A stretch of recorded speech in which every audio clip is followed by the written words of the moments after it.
Halo, assalamualaikum warahmatullahi wabarakatuh. Sekarang aku lagi bosen nih, bete lagi baca-baca aja. Nggak taunya pas lagi baca, aku lihat ada berita seru nih. Jadi ada layanan sewa pacar palsu, paling aneh. Nah, pacar palsu, aku bisa kali ya sewa pacar. Jadi kan kayak misalkan di Indonesia tuh jasa sewa kayak sewa mobil, sewa rumah itu udah biasa. Tapi di negara Jepang ada yang nggak biasa, itu sewa pacar men, sewa temen atau sewa bapak. Wih, hebat ya. Nih, ada 4 nih. Jadi, yang pertama itu ada jasa buat sewa buat para cowok-cowok yang pemalu nih. Namanya Moedet. Itu salah satu perusahaan yang ada di Jepang. Itu diresmiin pada tanggal 1 November 2012. Nah, jadi 1 jamnya itu 4.500 yen. Itu setara sama 500-an.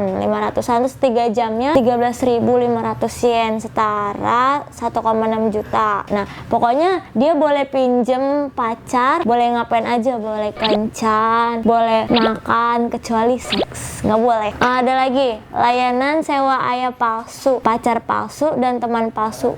Bapak disewa ya. Itu nama perusahaannya